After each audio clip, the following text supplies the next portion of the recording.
Hi, it's Joy Foster, founder of Tech Pixies, and you're in for a Fly Solo podcast this week. I haven't done one in a while. I really enjoyed my menopause series. I hope you've had a chance to listen to that. But we're going to move on from menopause and move to money, from menopause to money. And I think this is a really important topic to talk about, particularly with women. And I want to tell you how I sort of stumbled onto this concept that our theory of change at Tech Pixies is around money. We want to see women become financially independent. And this was something that I didn't realize I was doing when I set up Tech Pixies. When I set up Tech Pixies, I wanted to help women learn how to use social media. And in particular, I wanted them to learn how to use social media so that they would be confident in their voice, with their images, with their video being out there on social media. I wanted women to feel confident. That's why I started Tech Pixies.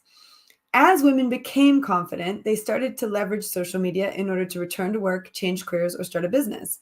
And what we started to see was financial independence.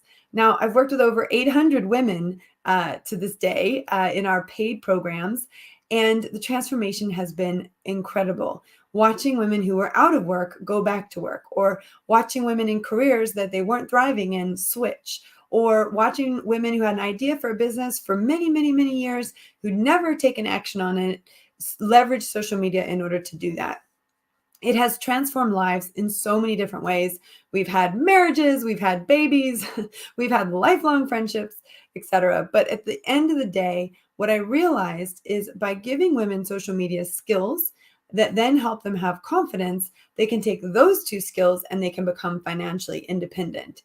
And it's really important for women to be financially independent because in 2022, there are still women who are married to people that they shouldn't be married to because they don't have financial independence. There are still women who are in marriages with children that aren't safe because they are financially dependent.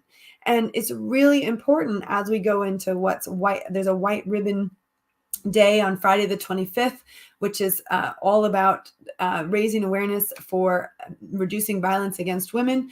One of the things that causes violence against women is this money control. And there's so many problems with women being dependent on men for money that I want to start talking about it a lot more.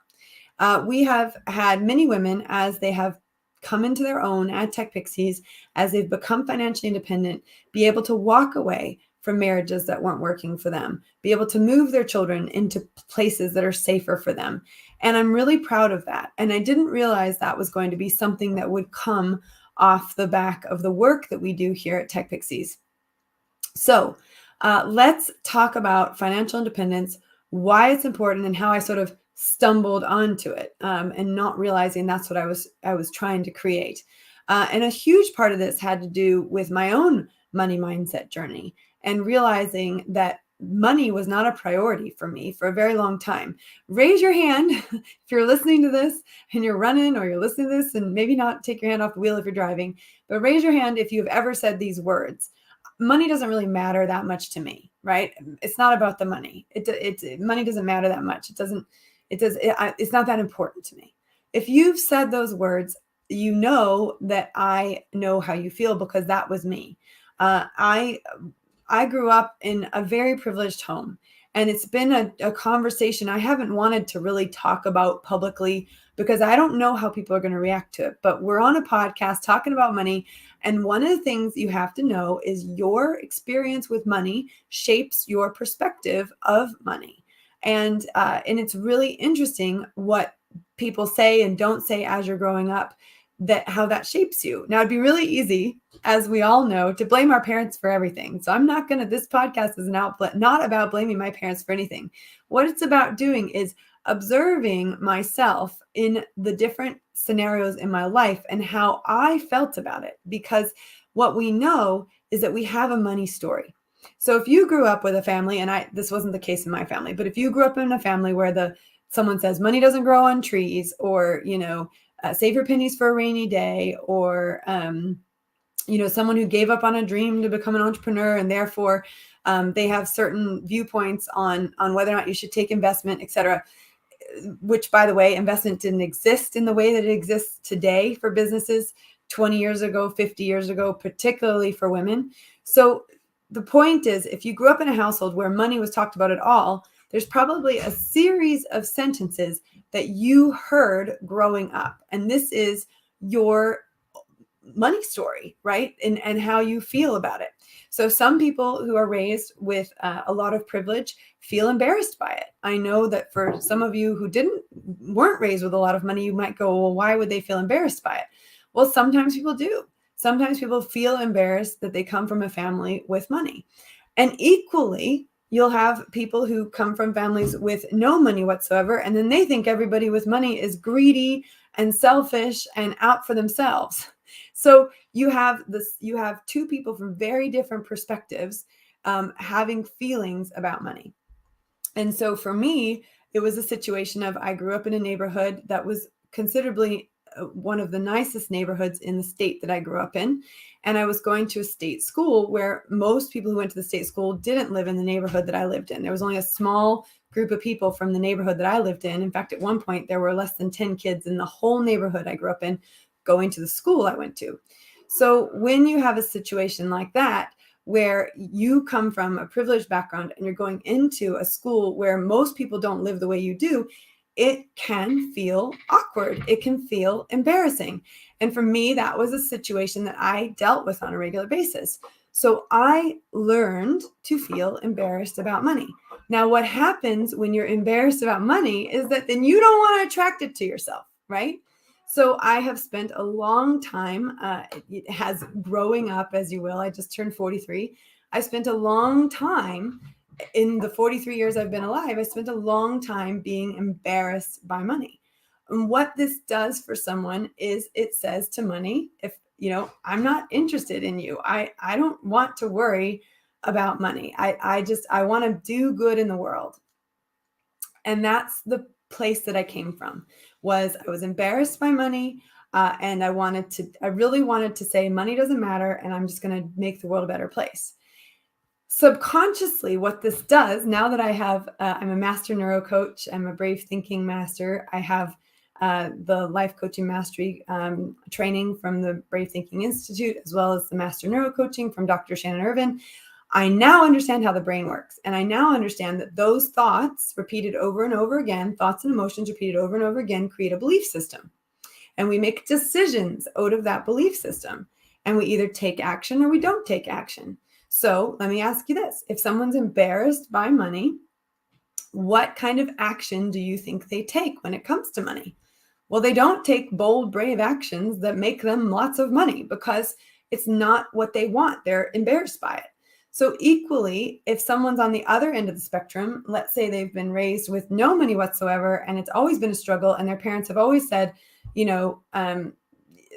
only greedy people make money, then in their head, it's like, oh, I don't want to be greedy, so I don't want money either.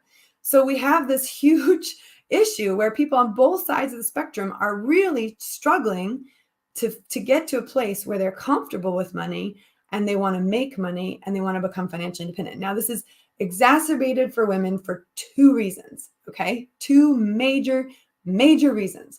One of the reasons that this is exacerbated by women is epigenetics. And it's the fact that not for a decade, not for a century, not for multiple centuries, but for millennia, women have worked for free. They have done unpaid labor. In fact, there's also been a huge study out by the Gates Foundation about the impact of COVID on women. There were 13 million women who left the workforce during COVID to look after children. There's an anticipated 2 more million of women that are going to leave. So 15 million women have left the workplace, and they're not going back. And this is a problem. This is a problem for the world, but it's also a problem for women, and it's a problem for the children who are watching the women do it, right? We have a big problem. Now, majority of men, or a big percentage of men who left the workplace during COVID have gone back, but it's not the same for women. So the impact is massive on us as we leave the workplace to look after children, to look after elderly parents, right? For the majority of the world, when someone is needed to look after an elderly parent or a sick child, the woman is the one who stands up and does the work. She puts her hand up and says, I'll do it. And she doesn't get paid for it. So we're not talking about a, blip in history. This is millennia. And that's what when it's ingrained in us that we work for free as women and we are not supposed to be paid for it, we have then this other layer of a challenge when it comes to actually making money. So that's number one, epigenetics. It's about the years and years and years and years and years that we've been dealing with, with not being paid to work.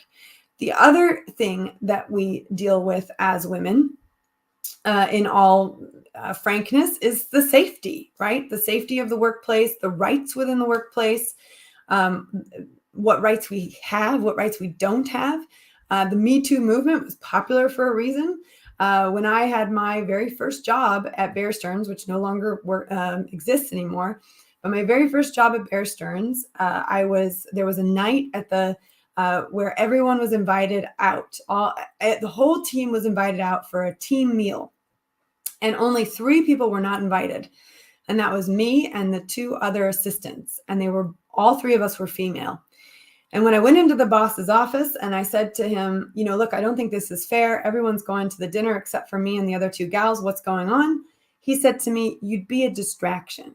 That's literally what he said. And that was my Me Too moment. No, I wasn't sexually harassed and, nothing happened to me, but I was eliminated from a team dinner because of my sex.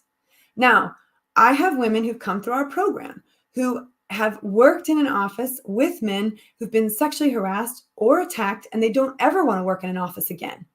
They've been bullied by men and they never want to work in an office again. They've been bullied by women. It doesn't matter. You can be bullied by both parties. But the key here is women don't feel safe in the workplace.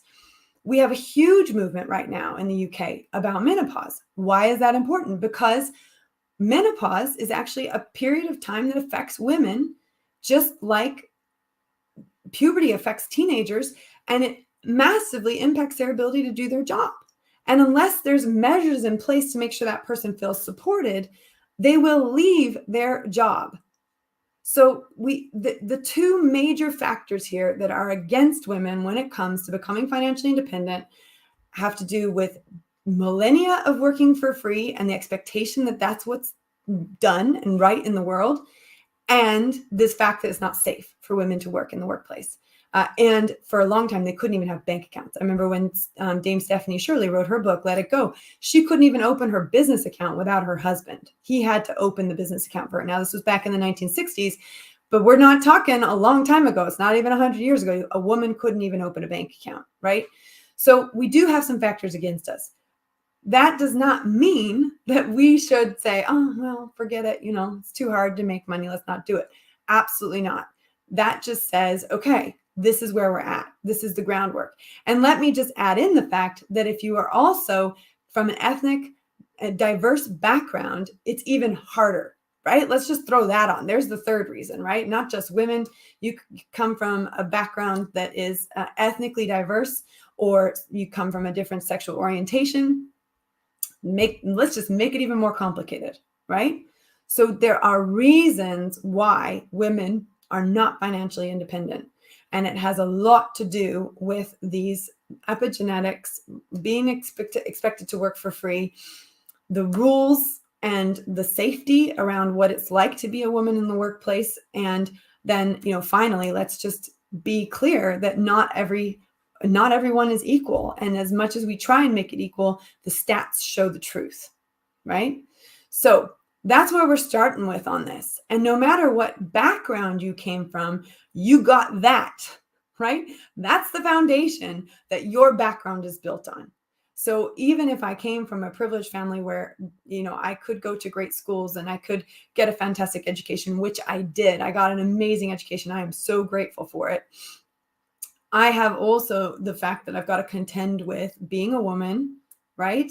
And I've got to contend with being in a society where it's still expected for women to step out of the workplace when someone gets sick or when babies are born, right? And I was very lucky when I had my children that I could take time out of the workplace to look after my kids. And it was a choice of mine, sort of, right?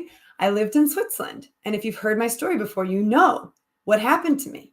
I was in a recruiter's office and I'd just gotten married and I was getting ready for an interview for a job. And they said, "Do you have any more questions to ask us?" And I said, "Well, yeah, I have one question. What's the maternity leave policy? What are the maternity rights in Switzerland?" I'd heard they were a lot better in Switzerland than they were in the United States, which has none whatsoever. I think it's like 2 weeks, if that. And he literally, the recruiter looked at me, he stood me up, he escorted me out of the office, not to the front door, but to the fire escape. And he literally was like, "I can't help you." And he just left me there, shut the door. And my heart sank in that moment as I stood there and watched my entire future career crumble at my feet.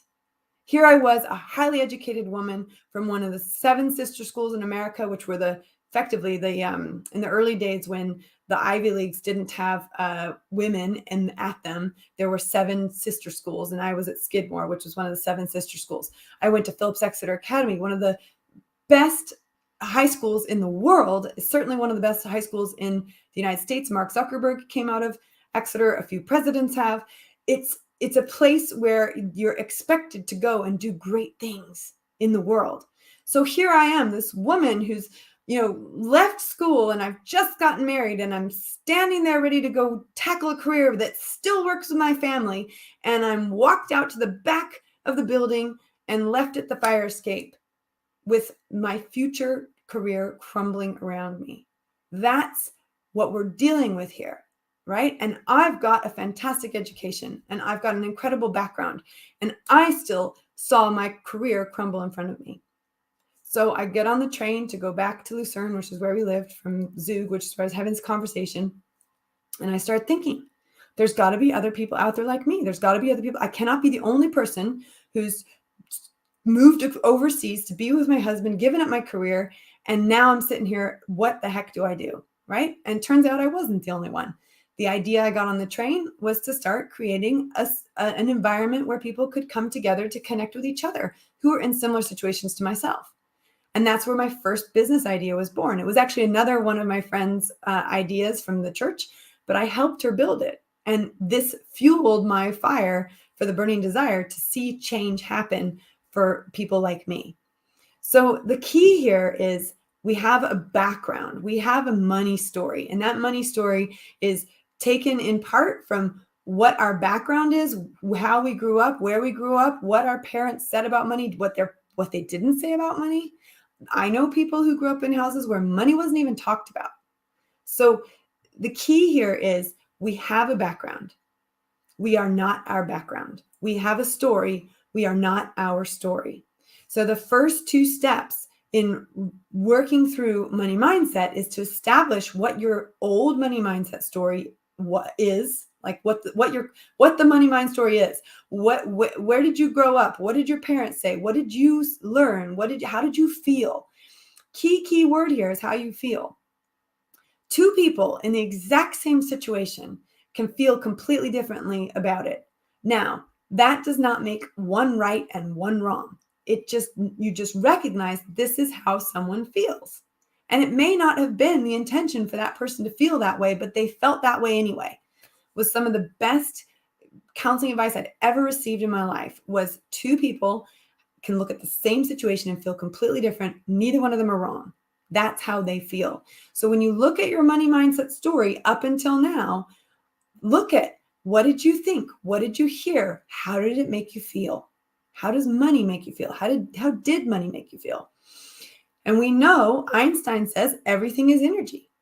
This is science. It's not philosophy. It's not religion. It's science. Everything is energy, which then means money itself is energy. And our thoughts about money is energy. So we also know where your energy flows, your attention goes, right? So if our energy is, I don't like money, it makes me nervous, it makes me anxious, then we just stay away from it. We don't look at the bank statements. We don't deal with the bills, right? We just ignore it. So really important when you're crafting when you're working on your money mindset, that you look at that old money mindset story. Very, very, very important. And I call it the old money mindset story because that's how you felt up until now.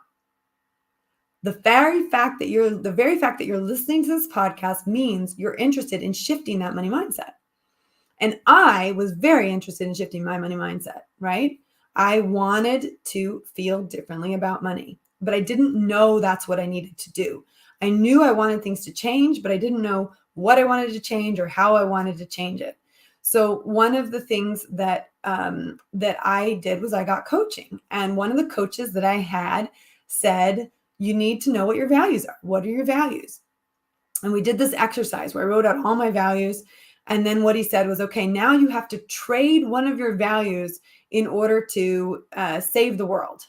And it kind of escalated from, it was, you have to trade one of your values for a sandwich. You have to trade one of your values, to save the kid across the street. You have to trade one of your values to save your school. You have to trade one of your values to save the world, so you had to start giving up values. And then what he said was the last few values you have left, those are your values. Those are the things that matter to you.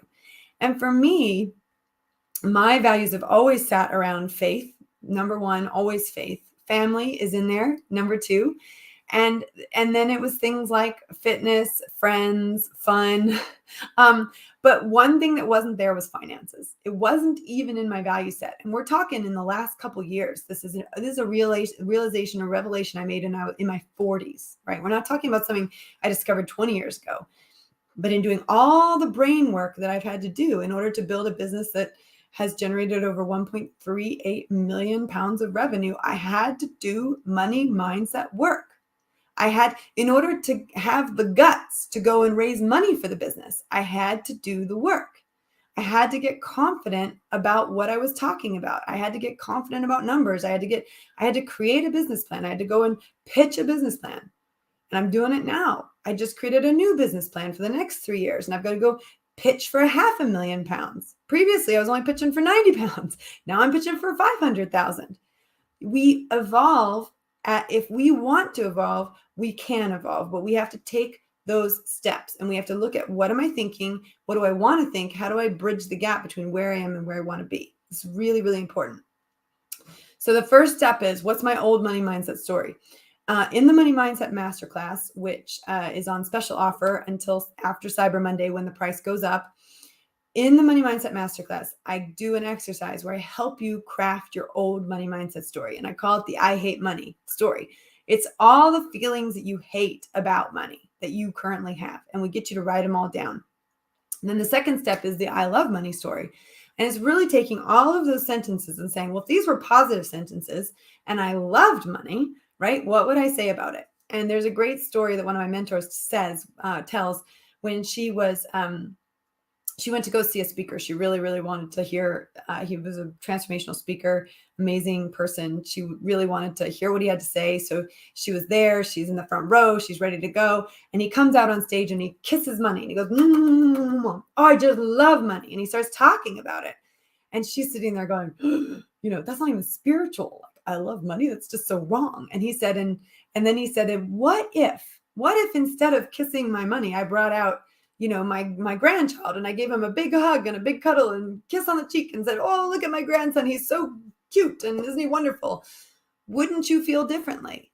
And she's like, well, yeah, I would feel differently. And the point is that then he goes on to say, and I bet some of you were sitting there when I was kissing money saying, that's not even spiritual, right? Because he was in the faith, it was a talk that was based on faith. Anyway, the point is, we all have a reaction, right? So when we look at the I hate money statement, or the old statements that we wrote, we then want to transform that into the I love money statements. So for example, if someone says, I hate my bank account being empty all the time, that's the I hate money statement.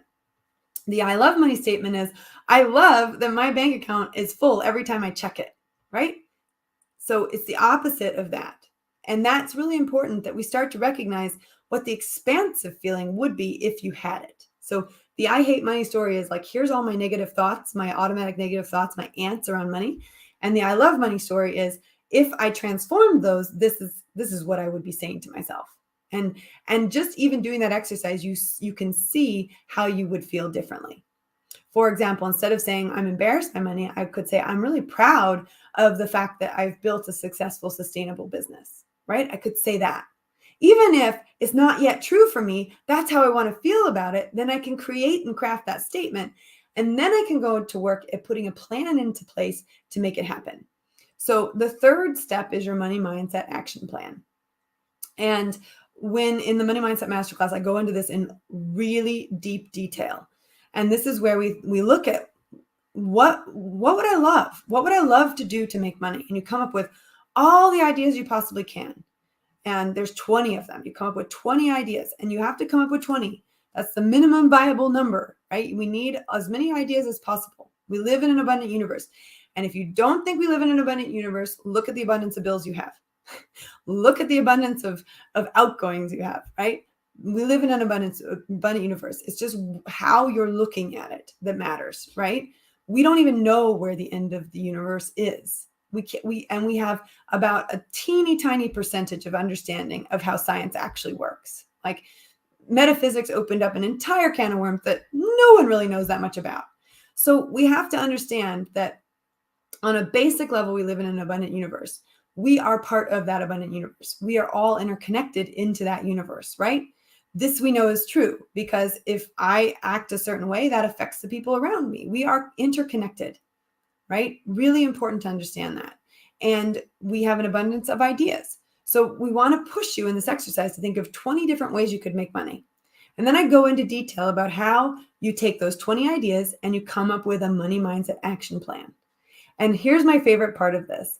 Between the first day of the money mindset class and the second day, so it's done over 2 sessions that are 2 hours each, there was a week in between when I filmed it. Now the recording is what's available as our Money Mindset Masterclass special. But what's really interesting is between those 7 days that someone had joined the live and then the second one, she actually went out and got a job and started making money that she didn't have the week before, right? With this action plan. So this action plan works. It's a really good action plan.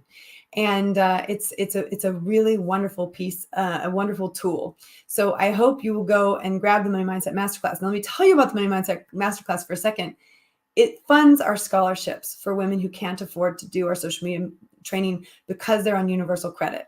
So that means women who are below the poverty line get assistance in paying for their course at Tech Pixies. So when you go and buy the Money Mindset Masterclass to help yourself with money, you're also helping fund a place for a woman who needs assistance on our program. Tech Pixies is a social enterprise. We're an award-winning social enterprise. We've worked with about 38% of the women who come through our program have come from lower socioeconomic backgrounds. We are all about getting confidence up, getting skills up, and going out and becoming financially independent. So part 3 of the Money Mindset Masterclass is the Money Mindset Action Plan. And I walk you through exactly how all that works in the Money Mindset Masterclass. And then step 4 is the Money Mindset Brain Prime. Now, I'm going to do you a little bit of a favor, and I'm going to give you a draft of a Money Mindset Brain Prime. But I would highly recommend, if you want one that is very much tied into you and who you are and what you want to accomplish, that the Money Mindset Masterclass is something you invest in, because you'll be able to craft something that's a lot more specific to you. But a Money Mindset Brain Prime is effectively a way of taking all the automatic negative thoughts you have around money, creating a reframe of them, and then recording it and listening to it every day for 67 days. And in the Money Mindset workbook that we have a thing you can tick off every day that you've done it. You listen to your Money Mindset Brain Prime first thing in the morning and last thing at night. So I'm going to give you a sample one. Now, a while ago, I created an I Am Worthy Brain Prime. And I'm worthy is one of the most fundamental brain primes that someone can do, right? I'm worthy of a life I love. And then when it comes to money, it's I am worthy of being paid for my craft. I'm worthy of being able to do what I love and be able to take care of my family, not either or, right? Brave thinking is and. Yes, and. Yes, I want to be a musician and I want to get paid for it, right? Yes, I want to be a comedian and I want to be paid for it. Yes, I want to be an artist and I want to be paid for it. Yes, I want to be someone who does knitting and crochet, and yes, I want to be paid for it. Yes, I want to do gardening, and yes, I want to be paid for it. You should not have to choose between your passions in life and your ability to make money. And so many people do, not just women, but men as well. So in this Money Mindset Brain Prime, we're going to help you craft a brain prime that helps you to turn up the volume on deserving the money that is there for you to go and earn if you want to. But we have to have the new money mindset story in place. We have to have the new money action plan in place. And we have to have the new money mindset brain prime in place. Those three things are key. Now, there's a fifth part of this, which is the last part of the Money Mindset Masterclass. And that is where I talk about the importance of making a decision. In order to change things in your life, you have to make a decision. I'm going to stop surviving and I'm going to start thriving, right? You have to make a decision. I'm going to start caring about money. I'm going to start making it important for me. Now, women have a hard time with this part, the decision part. It's the decision to be financially independent. And what underlines the decision to be financially independent is the feeling that you deserve to be financially independent, right? That you have the right to be financially independent, that you deserve to be financially independent. Now here, let me tell you a few statistics from an article in Forbes that Maggie Germano wrote. She said 93% of women compared to 80% of men give to charity or volunteer. 46.7% of women donors give to causes that support women and girls compared to 37.1% of men. Women invest more than 90% of their assets and their earnings back into their families to improve nutrition, education, and healthcare versus 44% of men. Mackenzie Scott, the ex-wife of eBay founder Jeff Bezos, is a prime example of this. In 2 years, she gave away $12.8 billion, which is 20% of her income, whereas her ex-husband has only given $2.4 billion away, which is 5% of his income. So if you don't think you have the right to be financially independent and you don't think you deserve to be financially independent, if you are a woman, statistically, you're better with money in the way that it's used to make the world a better place than men are, statistically. So you do deserve to have it in your hands because you will make the world a better place when it is in your hands. What you choose to invest in for your family and for your community is entirely up to you. But I will tell you that when money is in women's hands, it's in a really good place. One of the things that I give you as a bonus for the Money Mindset Masterclass is a list of books. It's a money mindset recommended reading list. And these are books that helped me transform my money mindset. And I'm not done with this. I am in the very beginning of this.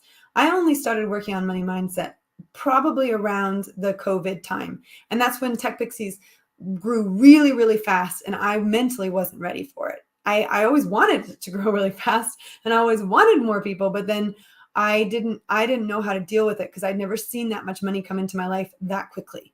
So we went from being a company that turned over 50, 80,000 pounds a year on a regular basis to all of a sudden we turned over 411,000. Then all of a sudden we turned over almost 600,000. So in the space of 2 years, we turned over 1 million pounds. I was not mentally prepared for it. I didn't know what just happened to me and I crumbled underneath it. And I've had to rebuild. I spent an entire year rebuilding because I wasn't ready for it. Mentally, I was like, what's going on? And I just hired a bunch of people and I paid for all sorts of things that I was already doing myself previously. And I didn't know what I was doing. And that's not, it's my fault that I didn't know what I was doing, but it's by dreaming bigger and by putting myself out there that I found out, oh, I don't know how to do this. And now I got to figure out how to do this.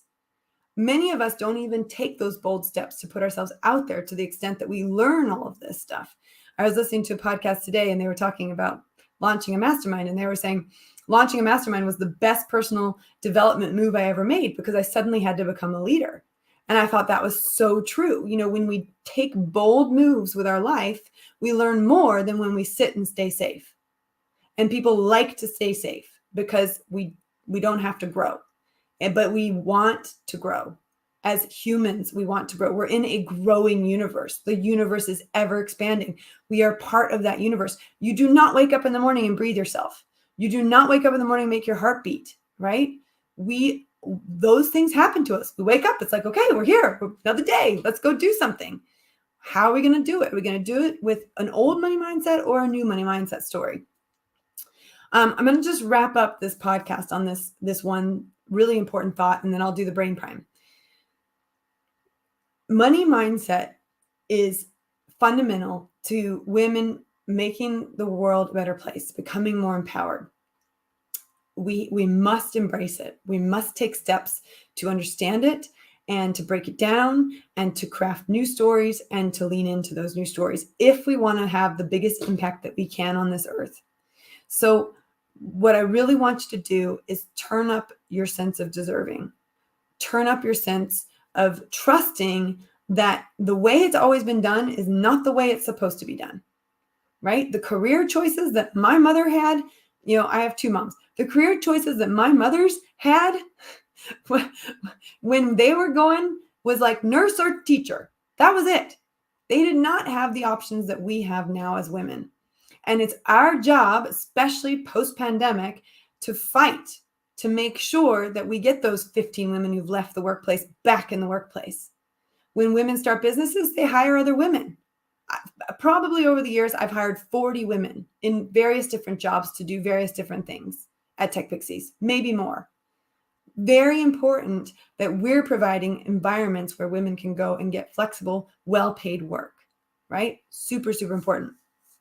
Okay, so just remember, we got number one, you have the right, and number two, you deserve it. These are fundamental things to making the world a better place. And we know money in women's hands does that. The other thing I want you to remember is when we're switching from a lack to abundance, right? It's a mindset shift. You have to shift it. When you're always looking for the lack, you're looking for the problems. That happened and this happened and that happened and this happened and I've got this problem and that problem. And that's the lack. Like everything's going wrong and I'm going to talk about it. And it's not a very fun place to be for you or anyone around you listening to you. So one of the best things you can do is stop complaining and start looking at what you do have and be grateful for it. It's this shift from lack to abundance. It's a shift from ingratitude to gratitude, right? And it's this concept of I've got a roof over my head. I've got food in the fridge. I've got people around me who love me. I've got a job that challenges me and it pushes me to be the best version of myself. Every challenge you have is an opportunity. Every challenge you have is an opportunity. So how do you look at the challenge and say, okay, what good can come of this? And that's really important when we're switching from a mindset of lack to abundance, is instead of always saying, I got paid for one thing, but I didn't get paid for three things. It's like, well, then you got paid for one thing. Let's build on that. If you can get paid for one, you can get paid for three, right? So how do we look at what we've got and say, oh, I got paid for one, so I'll get paid for another one. Maybe it's a project, right? Maybe you're a project manager and you got paid for one project. Well, great. Now you've got evidence that you've been paid for one project. Let's go do a second project and get paid for it, right? When people come into the social media management world and they a lot of times they're doing it for free. They're volunteering as a social media manager. And that's one of the worst things they can do because they set up the precedent that social media shouldn't be paid for, that it's a free thing. Here's what I say to people. I don't care if you want to do it for free. Do it for free for 6 weeks to 12 weeks. Don't ever do more than 12 weeks of free social media, full stop. That's a gift to anybody that you do 6 to 12 weeks, unless there's some kind of arrangement between them and you. But in terms of maybe you're getting in kind a different way. But let's say you're doing free social media for 6 weeks or 12 weeks for somebody. You still clock your hours. You still add up how much time it took you to deliver that service.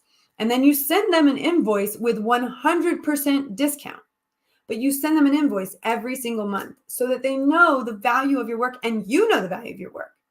I know that if you do that after 3 invoices that are, 5,000 pounds each or 3,000 pounds each or 2,000 pounds each or 1,000 pounds each, you're going to go, oh my goodness, I just gave 3,000 to 15,000 pounds worth of value away for free. Not doing that again. And then you negotiate and you say, I'd love to keep working for you, but I do have to start charging. And then you work your way up, right? For your first client, you charge 50% of what you would like. And then the next one, 75%. And then the next one, 100%. And the next one, 125%. It's entirely possible to raise your prices as you go along. And if you have to say, no, I can't work for you anymore at that price, you can walk away and get another customer that will pay you that price. I have a win in our group today of someone, or on Friday, of someone who went for a job. She loved the interview. She loved the people, and she walked away. And she said, I'd love to do the job, but there's too many hours and there's not enough pay.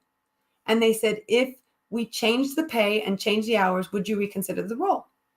And it made a massive impact on her. She got exactly what she wanted and exactly what she deserved. She would not have got that if she didn't turn up the volume on the deserving that she deserved to do the hours that she wanted to do with the time that she wanted to do, because she has the experience that she's built up, but more importantly, the confidence to say, I'm not doing that job unless it fits this criteria.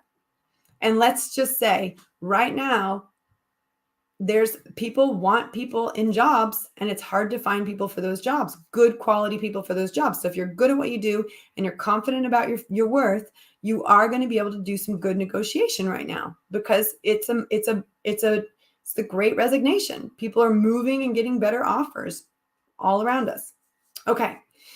So I'm going to wrap up this podcast with the I'm Worthy money mindset brain prime, and we'll even pull it out so you have just the I'm worthy part on its own. But it's really important that we do this work as women, because this work makes the world a better place. And if I haven't made enough good arguments in this podcast for you to believe that, please go read Rachel Rogers' book, We Should All Be Millionaires. It is fantastic, and she makes one of the strongest arguments that I have ever read as to why women need to put their brave pants on and go out there and become financially independent. So here we go. Brain Prime goes something like this. I am worthy of earning money in a career that I love. I deserve to bring my gifts to the world, to make the world a better place, and to get paid for it. And with the money that I earn, I will make the world a better place.